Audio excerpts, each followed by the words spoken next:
আইনি প্রক্রিয়ার মধ্য দিয়ে হাসিনার বিচার যত বেশি জরুরি, যত বেশি প্রায়োরিটি পাবে, আওয়ামী লীগের রাজনীতিও নিষিদ্ধ হওয়ার ক্ষেত্র তৈরি হবে।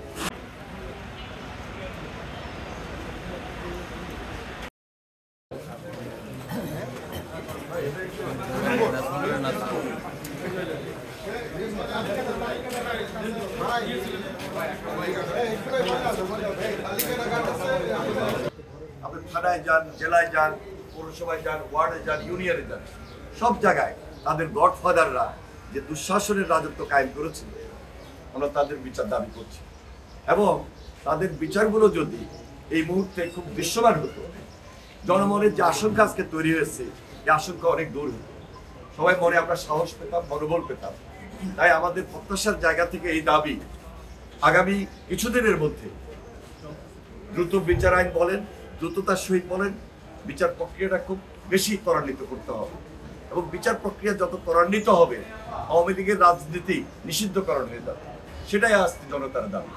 আমরা তাই আজকে যারা উপস্থিত হয়েছি, আমরা আমাদের দাবিকে এইভাবে জোরালো করছি, বিচার প্রক্রিয়ার মধ্য দিয়ে, আইনি প্রক্রিয়ার মধ্য দিয়ে হাসিনার বিচার যত বেশি জরুরি, যত বেশি প্রায়োরিটি পাবে, আওয়ামী লীগের রাজনীতিও নিষিদ্ধ হওয়ার ক্ষেত্র তৈরি হবে।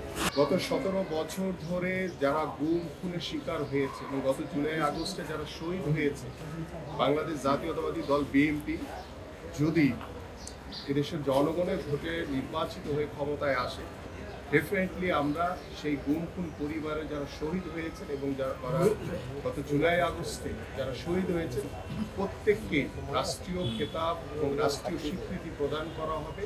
এবং যেটি আমাদের অ্যানি চৌধুরী বলছিলেন যে আমরা দ্রুত সময়ের ভিতরে একটি অবাধ সুষ্ঠু নির্বাচন আমরা দেখতে চাই, যে নির্বাচনের মাধ্যমে বাংলাদেশের জনগণের সরকার প্রতিষ্ঠিত হবে এবং সেই জনগণের সরকারই বাংলাদেশের রাষ্ট্র কাঠামো সংস্কারের মাধ্যমে আমরা দ্রুততার সহিত স্বৈরাচার শেখ হাসিনা সহ যারা অবৈধ মন্ত্রী এমপিরা বিদেশে পালিয়ে গেছে, যারা দেশে এখনো বিভিন্ন স্বৈরাচারী ষড়যন্ত্রের মাধ্যমে তারা বিভিন্ন আনাচে কানাচে ঘুরে বেড়াচ্ছে, তাদেরকে দ্রুততার সহিত আইনের আওতায় এনে দ্রুত বিচার করলে বাংলাদেশের মানুষের জনমনে একটি স্বস্তির নিঃশ্বাস ফেলবে।